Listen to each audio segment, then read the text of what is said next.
Good morning, y'all, and welcome back to the channel. Thanks for joining me today. So today is all about this truck. We get asked all the time, how do you take care of your truck and your RV while living full-time on the road? It can be a challenge at times, but you have to take care of equipment if you want it to take care of you. So today is all about taking care of this truck right here. The truck that we use to pull our house around the United States full-time. It's a 2020 Platinum F350 dually, and it's in need of some regular maintenance, some probably long overdue maintenance. We're gonna go ahead and do some repairs on some things that are broken. In the end, we're probably gonna give it a very good detail because this truck needs to be brought back to life. So come along with me as we show you how we take care of our truck while living full-time on the road. The first stop is the Ford dealership. We're here at Family Ford Car Care Center in New Jersey, and we have a laundry list of things that needs to be taken care of. Some things are due, some things we're probably being very proactive, and some things might be overdue. But we're gonna drop it off here at the dealership and let them take care of their thing. All right, guys, I just want to let you know our EBO 1000 giveaway is still going on. If you want a chance to win your very own EBO 1000 power station that has AC, DC, and USB Type-C outputs, head over to pavenewpaths.com, get yourself some merch, and get yourself in to win your very own EBO 1000. Good luck. 4 hours and $1,400 later, we're done here at the Ford dealership. So you're probably wondering, what did we get done? We had a lot of things done. We actually needed an oil change and a fuel filter, and that was it. But it got me thinking because of my issue we had a few months ago when my brakes went out before I thought they were ready to be changed. It got me thinking about the rest of my truck. So when you look at the Super Duty owner's manual, it has two versions of how you do your maintenance schedule. One is light use and one is heavy use. Well, I wouldn't consider us to be heavy use, but we're also not light use either. So yes, we do tow. We tow about 1,000 miles a month with the trailer hooked up. The rest of the time, this is just our adventure wagon, so it's pretty much light use. I got to talking with the Ford dealership up here, and I told him what I was thinking about, and he says if you do any towing or any extended driving, idling, you know, actually use the truck more than just going to town and getting groceries and going to work, you should follow the heavy use schedule. So everything on the light use is around 100 or 150,000 miles is when you do the service. Whenever you go to the heavy use, you cut that in half. We decided to take care of all the big stuff. Right now at 80,000 miles, we're a little over, but we're right at the halfway point of what the schedule is. There actually was a few things we were over by about 20,000 because they suggested about 60. Today, we got our oil changed, the fuel filter changed, the coolant flushed, the front and rear diffs oil changed, the transfer case oil changed, and we had the filter and the fluid changed in the transmission.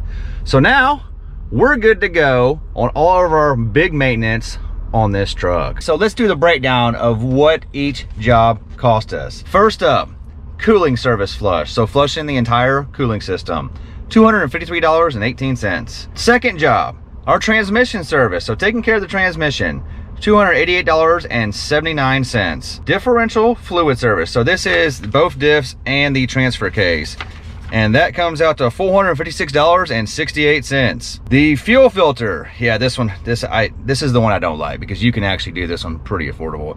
$199 change fuel filter. Yeah, I know.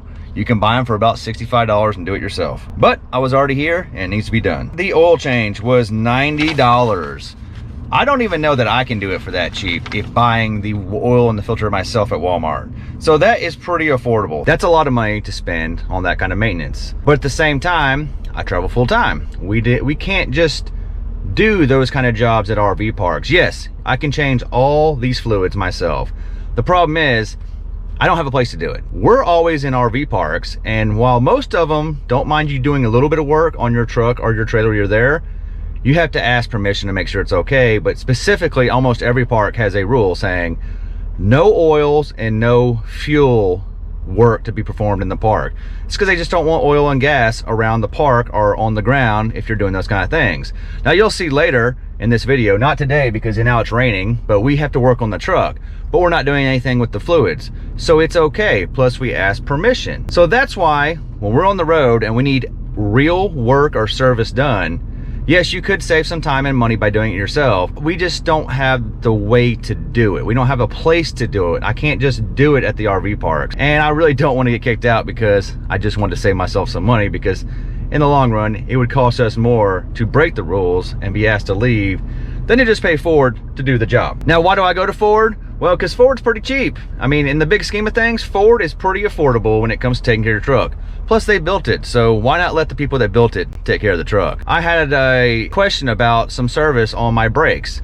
Well, because I had that done at a Ford dealership, they were able to hear access that day, and he was able to tell me exactly what they did, and he could check on things. Because I told him to go ahead and take a look at the front brakes just to make sure everything was good, because we have been towing and I just want to have a second set of eyes. So he did a full inspection on the brakes at no charge, just because I asked him to, and he was able to pull up that service ticket from Texas, and we're here in New Jersey, and go through it and tell me what's going on. He also was able to give me a full breakdown of my next scheduled maintenance is, which is about 120,000 miles. So we've got a while. That's 50,000 miles from now is the next time we'll do serious maintenance. From here on out, it's just fuel filters and oil filters.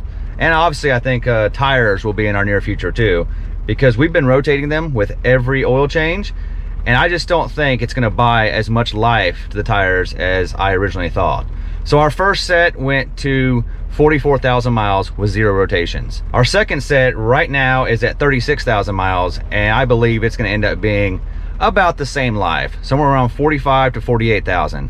It does help, the tires are wearing more even, but I don't think it's gonna add to the life of the tires, because they are still looking as though they only have about 10,000 miles or less left in their life. We were gonna head home and work on the truck because we're having a problem with our air system, but you can see it decided to rain, so that's gonna have to wait for another day. So I'm going back to the RV, and I'll see you guys when the rain stops, and I will explain to you what's going on with the air compressor and why we have to work on it. The rain is done, and now it's time to finish working on this truck. And our first job is, since we're doing so much maintenance on this truck, we might as well do it all. And the one thing the Ford dealership didn't do is they did not change my cabin air filter, which is behind the dash. So we're gonna go ahead and do that first. And since I watched a YouTube video on how to do it, I'm an expert now. So I'm gonna go ahead and get to it, and then I'll talk to you about how to do it yourself. This is actually way easier than I thought. The first step is you have to remove this little holder right here that holds the glove box up. And then you push in on the sides of the glove box, and the whole thing falls down to the floor. And then you pull this piece out, give it a little tug, and it'll come right out. And there's 2 9mm screws. You take those 2 out, and then this whole thing pulls out, and you have access to your cabin air filter. So the YouTube video I watched was wrong. It said these were 9mm. They're actually 7. So once you get that out, you have to pull on this pretty aggressively, but it comes right out. And this right back here is your cabin air filter. So we have it out, and man, is this thing dirty. Look at that right there. Now I think you're supposed to change this out every 30,000 miles, and I don't know how long it's been since the last time. I'll have to go look it up. We decided to replace it with a lifetime filter from K&N. So we got this one right here, part number VF2049 for our Ford Super D 2020. So this is the old one. This one goes in the trash. This is the new one. Look how good that looks. And whenever it's dirty, all we do is clean it and put it right back in. We never have to buy another one again. That job's done. That only took about 3 minutes. Pretty easy job to do yourself. And if you don't know the exact instructions when you buy the new filter, it has them step by step with the illustrations on how to do it in the box. Now we need to work on the thing that's broken on this truck, the air compressor. The air compressor, it's working, but it's not working, if you know what I mean. What is wrong with our air system? Well, I think the air compressor is finally to the point where it's lived its useful life and it's wore out. But let me show you what it's doing. So I'm gonna turn it on right now. It is running, but it doesn't sound great. You can come back and hear it. Normally it's a much more distinct sound. Right now it's running, and you can hear it. Kind of sounds like it's running at about 50%, like it's not really doing anything. And then if you come back here to our pressure gauges, it never, ever gets to system pressure anymore. Now this didn't just start yesterday. This has been going on probably since Big Ben. So since January of this year, I've been watching this and managing it. So there is our system pressure gauge. And at first it would get almost to 200 PSI, but it never would get to 200 PSI. Well, the system runs off a pressure switch relay, which whenever the system pressure is lower than 165 PSI, the compressor turns on and runs until 200 PSI, and then it turns off. And it operates that way as the demand is required. Well, starting in January, I was having a hard time of it ever getting to 200 PSI. It'd get right there at it, but never would be enough to trigger the pressure switch. I started just turning the switch off at the upfitter to avoid prolonged running of the compressor, because it's going to continue to run until it meets its demand, or what I found out, it'll run until it blows a fuse because it's been running for 4 or 5 hours, and I didn't know that, because when you're driving you can't hardly hear it. That's how I've been managing it, but gradually it's been getting worse. It started at 200 psi, and then it was like 175 is all it would do, and then 150, all the way down to about 2 weeks ago it would stop at 100. Well, that's a problem, because my tires on my trailer take 110 psi, and all I had was 100, so I can't possibly fill them up if I needed to. Also, I need at least 80 psi of air for my airbags, because we preload it to about 65, 70, and then once we put the weight on, we adjust as needed to around 80 psi. I've done crawled under there 4 or 5 times, and I've verified for leaks, and I can't find anything that's leaking.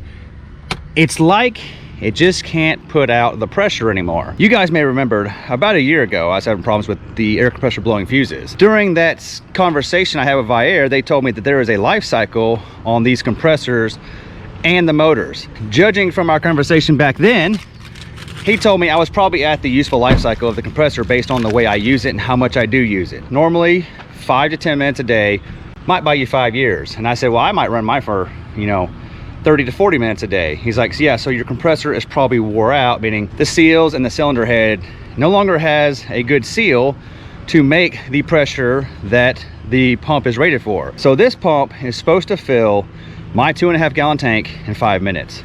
The last time I saw it get close to 200 psi, it took 22 minutes to fill up.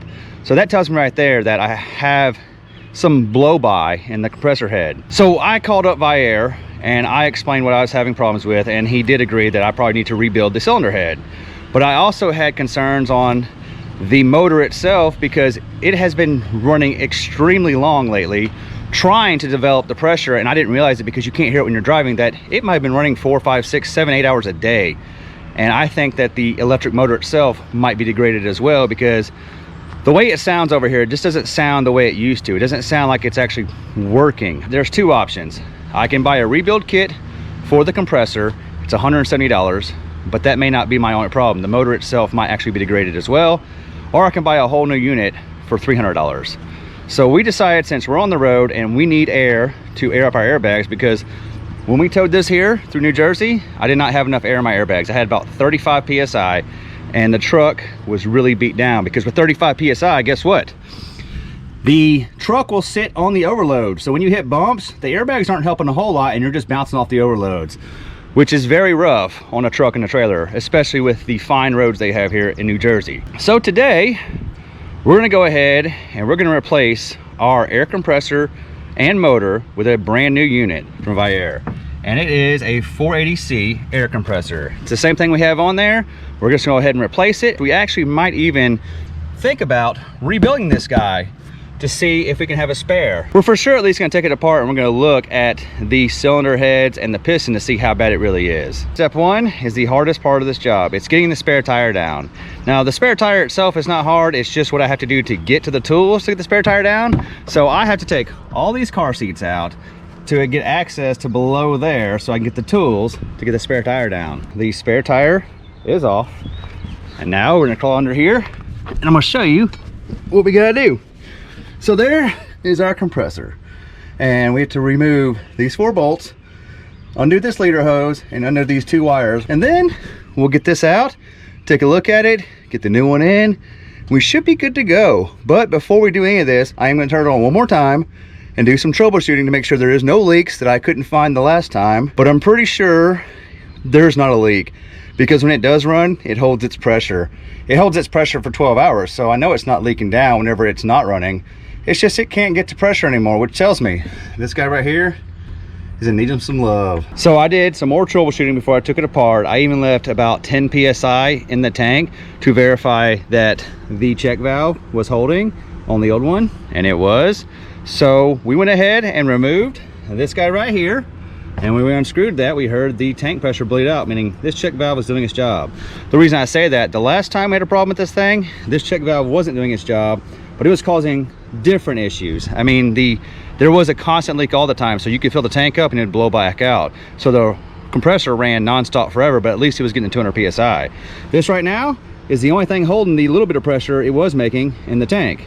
So that one's out now. Now we're gonna transfer this guy over to the mounting plate, get everything hooked back up, and give it a test, and hopefully our air system is back up to 100% running. We got the new air compressor installed.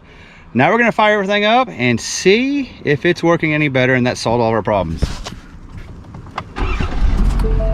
All right, here she goes. Oh, I can already hear it back here. It sounds a million times better. Listen to this. This is what it sounds like when it's working. You hear the difference in the sound? That's the sound of when it actually has resistance and when it doesn't. So the other one, it might have been 25% capacity. So this thing right here should be already starting to build pressure right now. Yeah, look at this. We're already past 25 PSI and we're still going. It used to take me like 2 minutes to get to this high. All right, I'm gonna let it run up until it gets to 200 PSI, and I'm gonna time it and make sure the relay shuts off like it's supposed to, and then we'll do some testing with the dump to make sure it comes back on. It is almost there to 200 PSI. It's been right at 4 minutes. I think it might be faster than it used to be. Here we go. Can y'all hear the compressor running? I'll let you know when it turns off. 200, come on. There it goes, turned off. It is less than 5 minutes and the 2.5 gallon tank is full. Now, what we'll do is I'll use my airbags to drop it below 165 to make sure that the tank comes back on, or the compressor comes back on. So we'll go ahead and air it up. And as soon as that thing gets around 165, it should kick the tanks back, or the compressor back on. There it goes, came back on. So it looks like everything is back to working as though it should. Man, probably should have done this sooner, but it's nice to know that that was the problem, because you know, when you troubleshoot things, you assume that you understand everything that could be the problem, and then when you buy something, you're like, man, I really hope that is the problem. I was pretty sure that head was wore out, but I was also afraid that the motor itself might be wore out as well.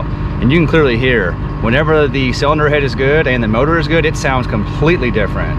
So now we're gonna crawl back under there and tidy everything up, because you never tidy everything up until you test it. We're gonna go ahead and we're gonna relocate the filter intake to behind the tail light. Before I had it tucked up in the fender well. Now I'm gonna move it over to behind my rear tail light so I can access it easier to change the filters. And we finally should have a working air system again on our truck. Less than a minute, it went from 165 back to 200. That's better performance than it was when it was brand new.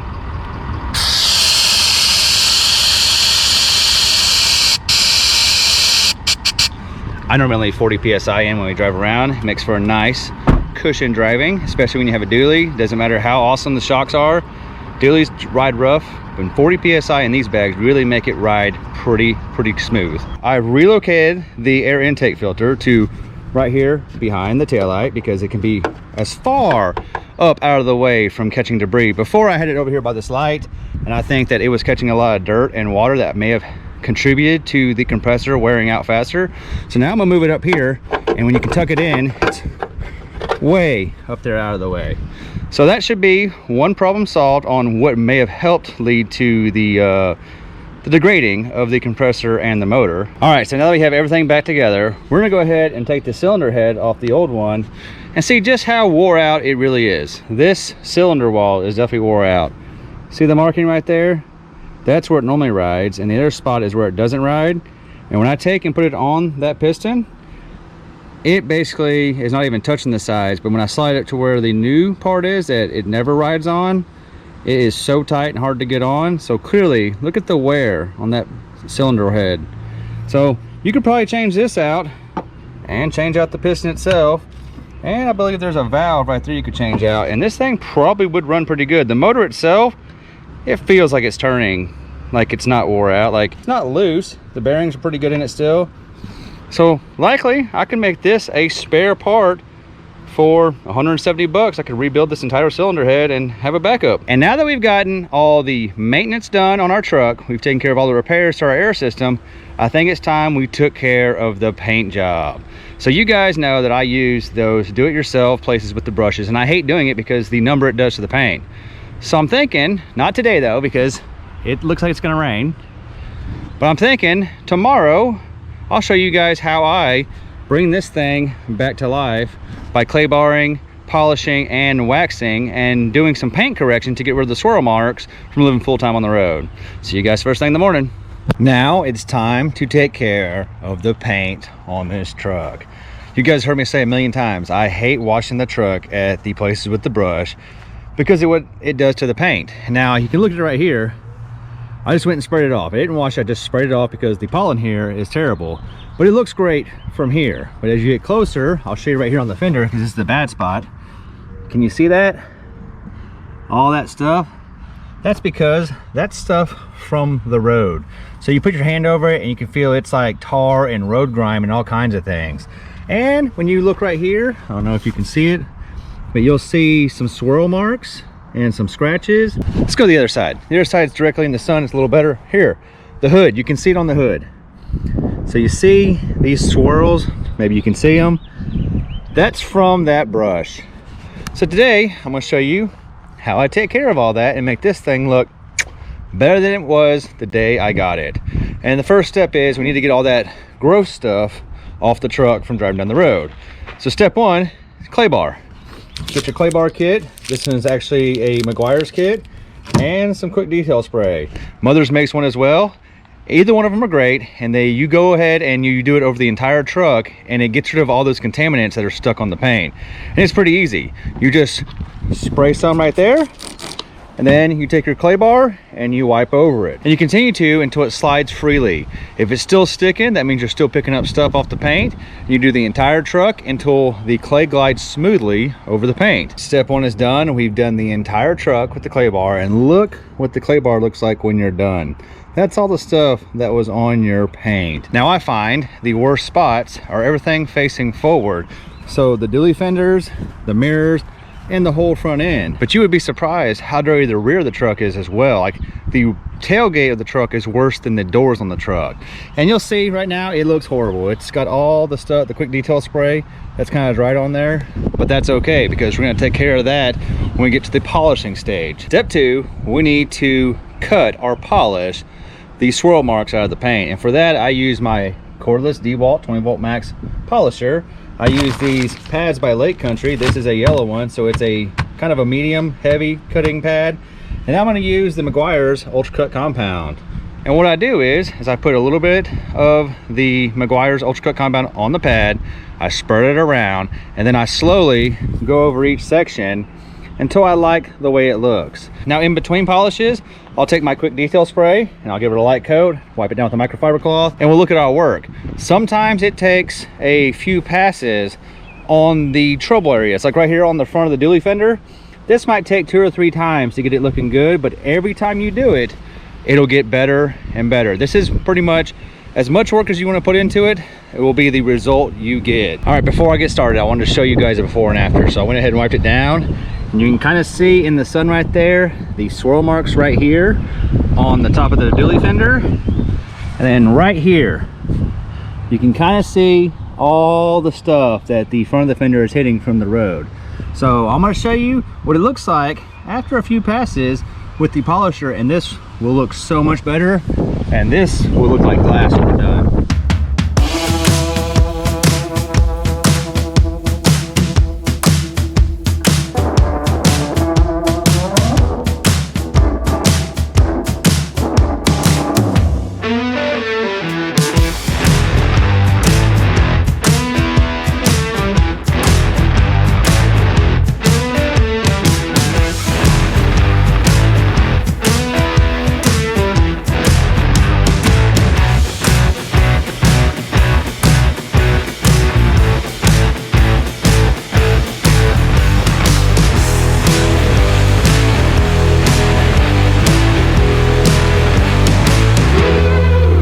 So that's what polishing looks like. You just keep repeating the steps until you like the way it looks.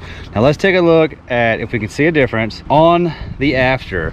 So there still is a few swirl marks. So you can still see a few of them, but it's 100 times better than it was before we started. And then right over here, you can see the front of the fender right here. Some of that's never gonna go away because you can tell that is nicks in the paint from things bouncing up and hitting it. But look how clean that is. Man, that is beautiful. And this, I believe, was just double pass. I went this way and then this way. That right there, I did that I think 3 times. I might do it 1 or 2 more times, especially on the trouble areas. But now I have to go ahead and do the rest of the truck this way. We finally finished polishing. It took 10 microfiber cloths, 1 bottle of the Ultra Cut Compound, 1 bottle of some detail spray, 2 polishing pads, and 2 Gatorades. But we're finally done, and the truck looks pretty good. I will say it's one of those things, every time you walk around you find a spot that you've got to wipe down, and it's going to be that way just like when you wax. But this thing looks amazing. Probably wondering, why is the truck turned around? Well, the sun was making it hard to do this side, so I had to flip it around when I did the other side, because when it starts to dry it gets hard to work with, and it dries before you're really done doing it. But look at that.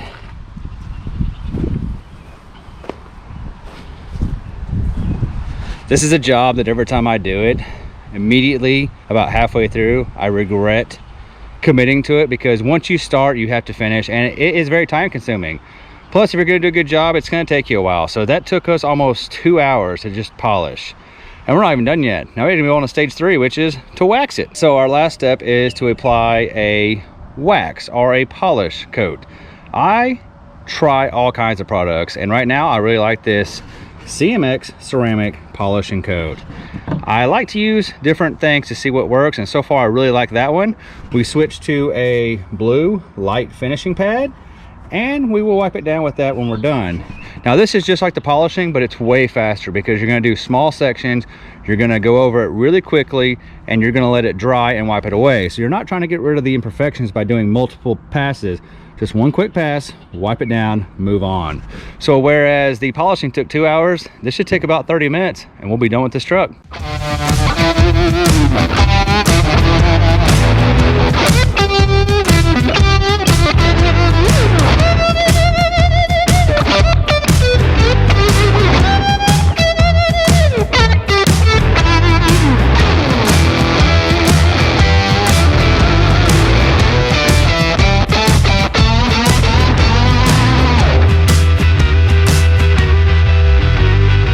Truck is finally done.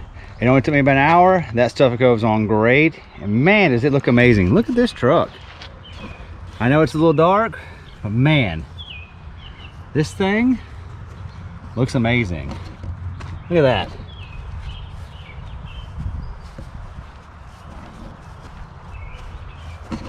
I really do love the way this truck looks, even though I hate black because it'll be dirty in about 30 seconds. Also, because I did this today, there's probably a 100% chance it's for sure raining now, because this is the most work I've done on this truck in a while. This is a whole afternoon, and I know it doesn't look like it's gonna rain. It always happens. Every time I wash this truck, it rains. But that is how I take care of my truck while living on the road. I used to do all this kind of stuff on our cars we owned before we started doing this, because we had some cars that didn't go out and live outside, which is much easier to keep them clean because you wipe them down every day and put them back in the garage, and they stay looking like that. It's really hard to keep a truck that can't be parked inside looking beautiful forever. Now, something else needs to be washed and waxed just like this, and it's a lot bigger. But not today. We're not doing that one today. That's a whole ordeal in itself. It takes me about 12 hours just to do the polishing on that, let alone the waxing. Hope you enjoyed hanging out with me in this video. Hope you enjoyed some of the maintenance and some of the repairs we did. We love you, and we'll see you next time.